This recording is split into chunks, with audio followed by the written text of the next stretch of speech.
and welcome to Upon Further Review. I'm Josh Aubrey. The summertime usually leaves us scrambling around to find some stories, let alone in the time of the COVID-19 pandemic where things are even tougher with a lot of schools being shut down and going through a lot of different quarantine processes to try to get back to hopefully being able to play. We had a chance recently to hear from Georgia Southern head football coach Chad Lunsford as he discussed how the Eagles are starting to come back in waves and trying to get back doing some conditioning as well as weightlifting in the weight room and hopefully being able to get to use a football and even possibly practicing come August if there aren't any other setbacks. We'll hear from him in just a moment. We also had a chance to talk with first-year Georgia Southern head men's basketball coach Brian Burg.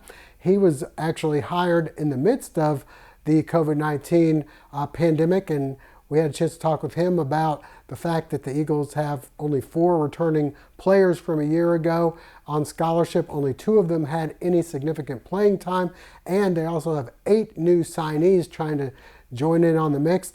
They're in the midst of trying to go through a quarantine process and then get back on the court, do some conditioning and weightlifting as well, and hopefully being able to get even more things accomplished down the road. We had a chance to talk with him. We'll hear from him in just a moment. And we'll also hear from Coach Chad Lunsford in an interview we did last month where he gives us his opinion on where he was able to visit a Black Lives Matters protest.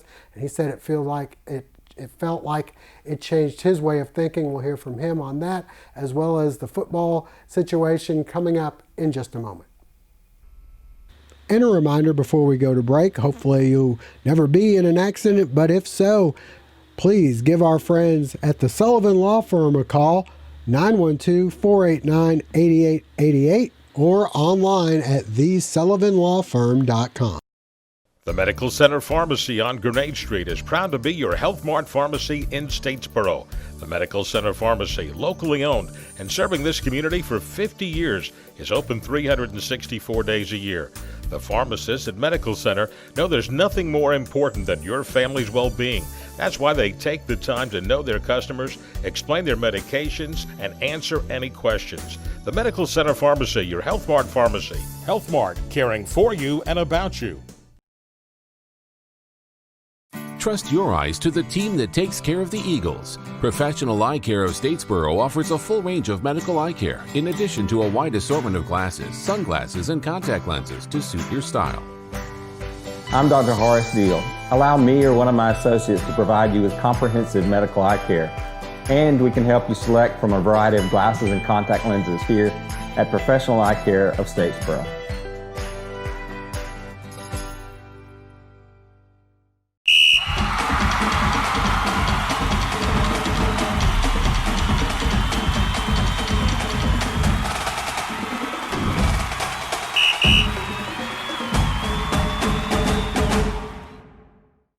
Well, Georgia Southern head football coach Chad Lunsford has tried to remain busy as well as his players despite being out of school since March and trying to get some workout plans to the players to be able to try to get some things accomplished, even though most of them weren't able to take advantage of going to their high schools to lift weights or their high school fields to try to do any kind of working out. They are now back on campus. They have 110 players that are here right now. They've gone through some phases of getting back into the weight room and into conditioning on the football field. We had a chance to talk with him about the things that they've had to deal with as they try to get back to some form of normalcy. You know, I think everything's going very well. We brought them back in waves, not all at one time, but we kind of spaced them out over a couple days each. And we've got, approximately 110 guys back. We kind of based that number off what fall camp has been in the past of only having 110. And now the NCAA has come out and said that the roster limit is not a thing for this year. So we'll be looking to phase the rest of our guys back in pretty soon too. But everything's went well. It's obviously different.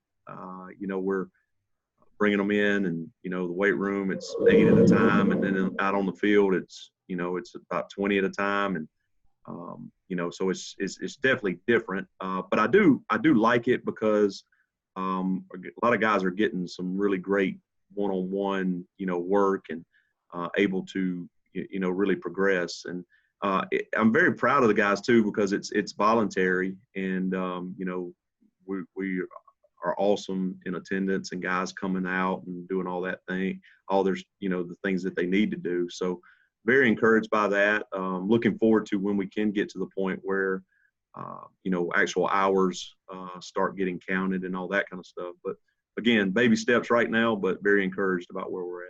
Have you had any players say that they don't feel safe about coming back and that aren't on campus right now? I have. I don't really want to mention who they are, just because that's their business. But I talked with them. Their position coach talked with them, and we talked with their parents, and there was absolutely no blowback from us. It was definitely, hey, we support you. We understand. And we have to get a protocol in place of when things do go mandatory of how to phase them in, and we've got a good plan on that. So again, yeah, we're going to support them if they didn't feel comfortable. So what are you able to do specifically? Like what's a regular day look like?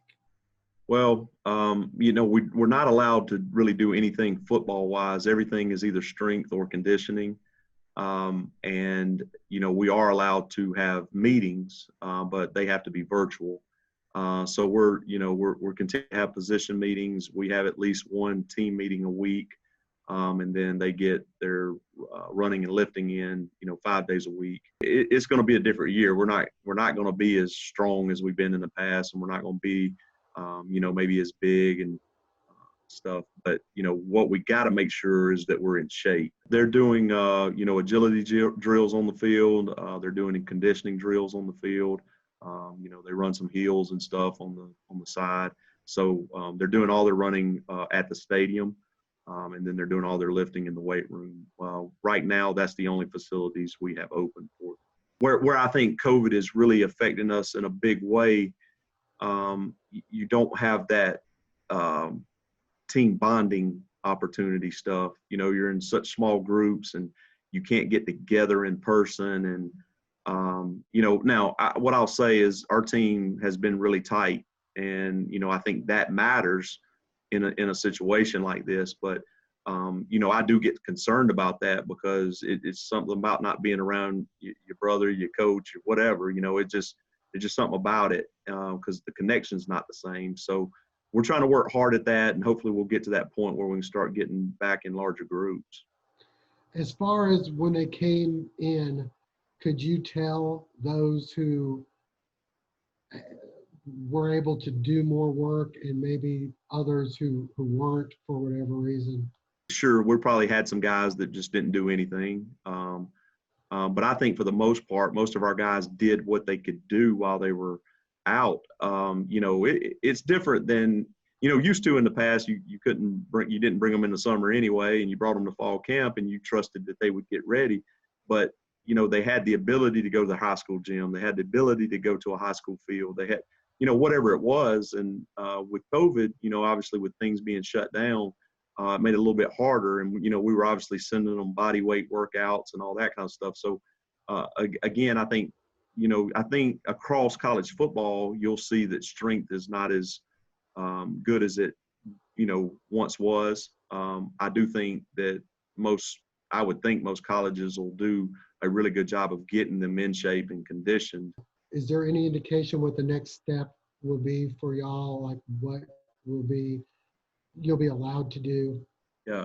So the plan right now is we'll go through July 12th with voluntary workouts. And then July 13th, I believe I got my dates right. July 13th, we'll start our mandatory stuff. And that's when we can have 8 hours a week of mandatory, either strength and conditioning and or film review. And obviously it's going to depend on what phase and where our society is with if there's spikes, or if there's, if the numbers are going down, if we can meet in person.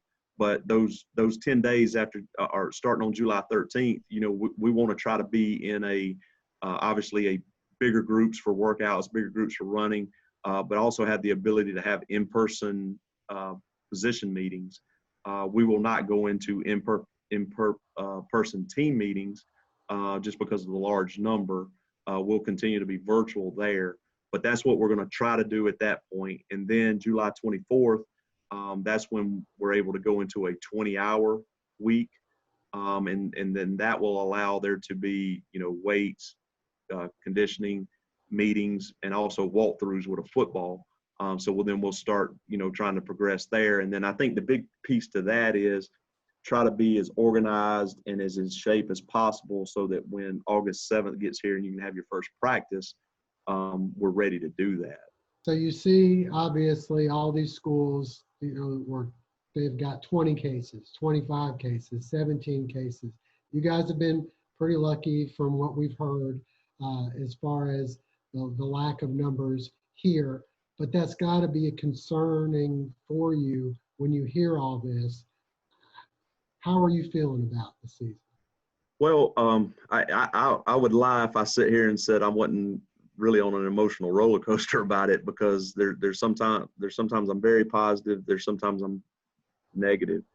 I guess to answer your question is, I think for what we're doing is hats off to our training staff, hats off to our strength staff, because they've really made our facility safe, our stadium safe. And hats off to our guys, because, we're obviously not big numbers like other people, but they're doing a good job outside of here. But what we have to do, we have to continue to encourage them outside of the facility to make sure they're doing right. But I don't know if that's even enough too. We got to encourage society to do right. I'm no expert on viruses or pandemics. I have no idea. I plan to be an expert after all of it's over with. But if we want to have sports, if we want to, if we want to have college football, the whole nation's got to do it. We've got to make sure we're social distancing. We got to make sure we're wearing a mask, small groups, all the stuff, washing hands, everything that goes along with it.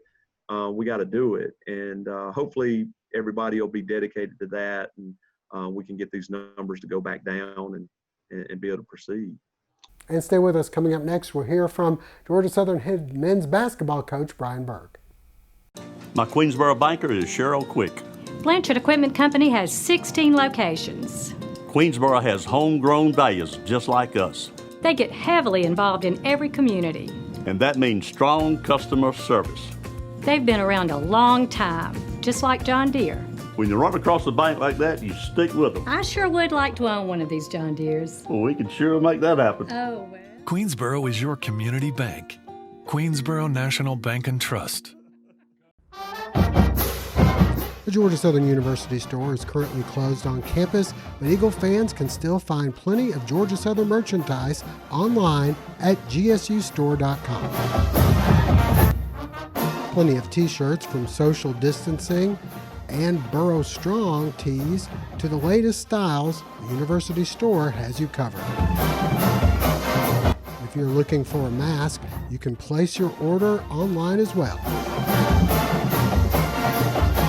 Clearance items and sales events are happening daily, so don't forget, while the campus store is closed, you can still find your Georgia Southern merchandise at gsustore.com.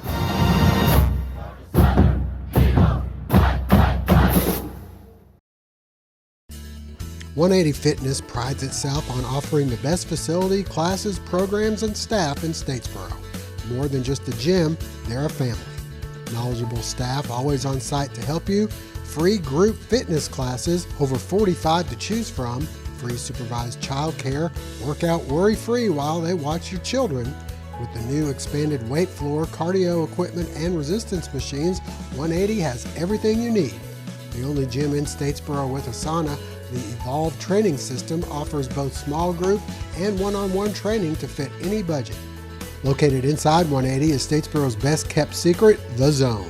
The Zone is an inspiring community where you are motivated, supported, and celebrated through a unique fitness experience. With the use of heart rate monitor, you're able to train in your own individualized zone while tracking real-time results. The combination of cardio, endurance, and strength workouts will give you the lasting results you've been looking for.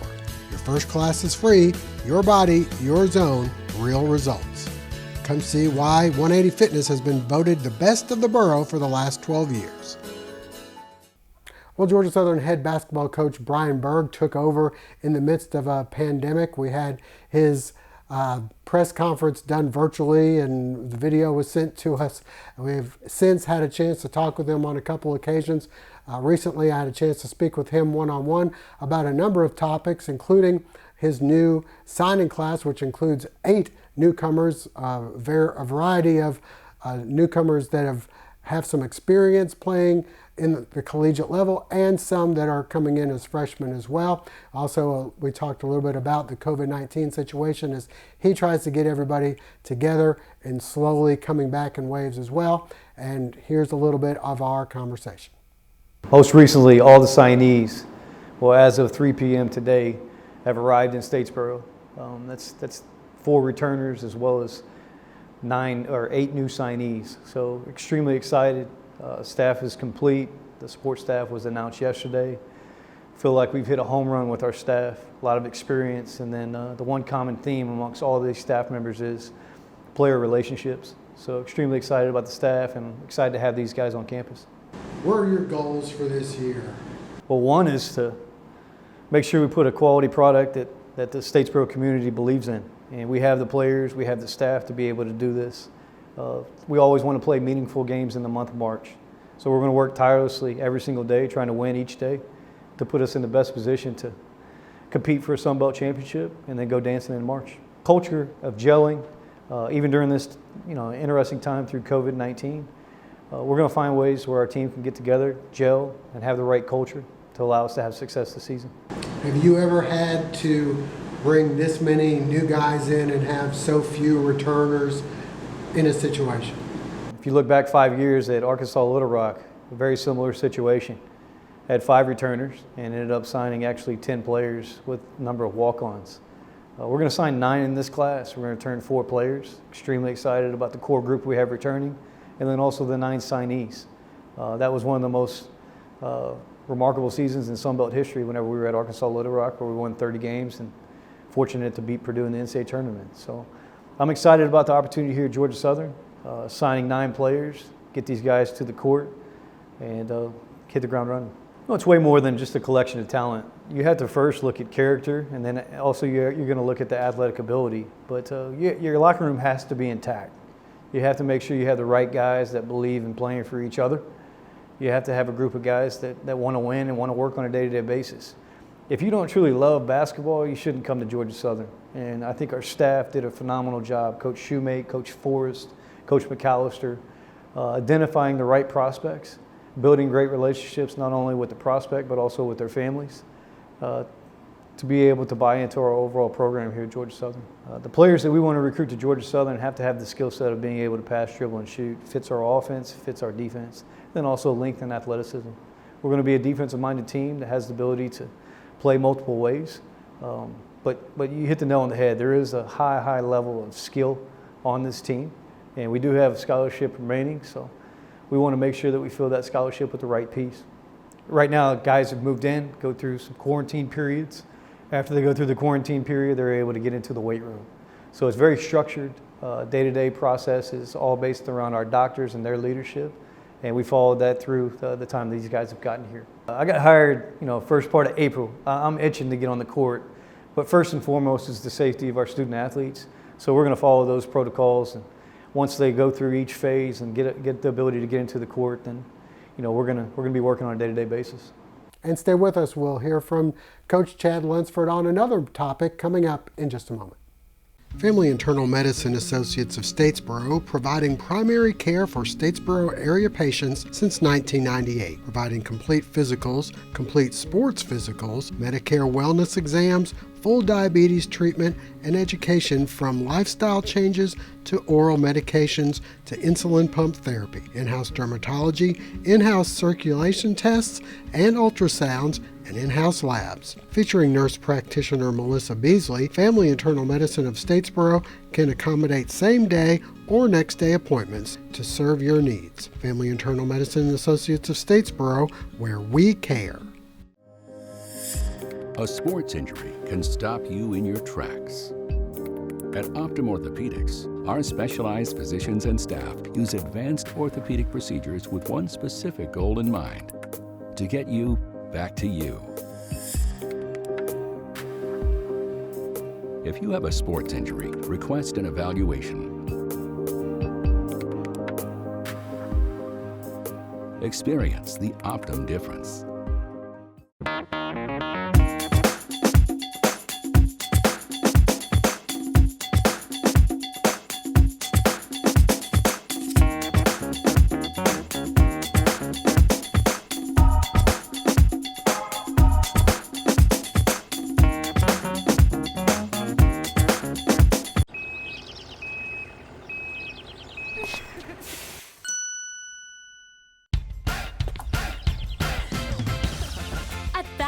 No credit refused isn't just an offer, it's a way of business and has been for over 100 years. No banks, no ridiculous credit requirements, just local Badcock store owners who treat you right and give you credit when others won't. It's never been easier to express your style and love your home. Well, earlier we heard Chad Lunsford's opinions and talk a little bit about how the Eagles are trying to come back from the COVID-19 situation. Last month, we had a chance to talk with him about his attending a Black Lives Matters protest in downtown Statesboro and how he felt it changed his perspective. My eyes were really opened at this protest. I was able to learn a lot more. I was able to hear different speakers, older Black gentleman, younger Black gentleman, older Black lady, younger Black lady, older white woman, you know, and they were all for the same cause, but obviously they had different stories. And so things started to resonate with me on, okay, I'm actually getting this. And I did, I took a stance. I took a stance. I was going to support our guys. I was going to support Black Lives Matter. I don't look at it as that means that all lives don't matter. I look at it like, for all lives to matter, Black lives have to matter. And what a lot of people don't understand as a head football coach, and especially as a white head football coach, this racial profiling, these incidents that happen are abundant on our football team. They are abundant within our staff. And those are conversations that I need to hear. You know, out of all the years that I've coached, unfortunately, these are really the first conversations like this. And this should have been happening a long time ago. And like I told them, I'm 43 years old and I'm 43 years late, but we're going to move forward. If I'm speeding down the road in my pickup truck and the blue lights hit, all I'm worried about is getting a speeding ticket. If Coach Foster is speeding, it's a different story. The thing that you reposted on Facebook was Coach Tom Herman from Texas, and he mentioned in what you posted there being a bit of a double standard, that a lot of the people that are coming to the games cheering on what might be a predominantly Black team, and then maybe not feeling the same way about those same kids in the world. What was it about that post that spoke to you that maybe, do you feel like there is that double standard out there somewhat? I do. I was actually, when I read it and I saw it, I was actually kind of mad I didn't come up with it. Because it was, I mean, it's a legit statement. I think it's important that you see football players, student athletes, whatever sport they play. I think it's very important that you see them as human beings and you see them as young people that are going to be leaders in this country, that are going to continue to try to help our country be the best it can be. And that should be important to everybody. When I saw Tom Herman's post, and then I retweeted it, quote tweeted it, whatever you call it, all I was trying to get across was love is the answer. Obviously, we heard the story of Shy last year, and us as a coaching staff now realize we've got to incorporate this into things, because not only are the majority of our guys Black, but they're also unfortunately looked at as Black football players. And sometimes that can be a negative connotation, and it shouldn't be. I do want to address the Shy thing last year. If I were to look in the mirror and go examine myself, I would say I had that that young man's back. Never once did I think he was guilty. And I did everything in my power to help him. Where I dropped the ball as a head football coach was to then extend on that platform and go, my guys are dealing with things that I don't understand. We need to have more education. We need to have a better platform. We need to, as coaches, do a better job of, when it hits home, and even when it doesn't hit home, taking advantage of that to educate others. Last night, I had to have a very meaningful conversation with Shy Wirtz, because a week ago, my mindset, my frame of mind was not where it needed to be able to have that conversation. Not that I wasn't sensitive to it. It was more about, whoa, Shy went to jail. Shy was wrongly accused. Shy lived. Shy could have not lived. And that should have resonated with me a year ago, and not with these recent incidents. And that's going to wrap things up for now. We thank you for joining us. Hope to see you again soon.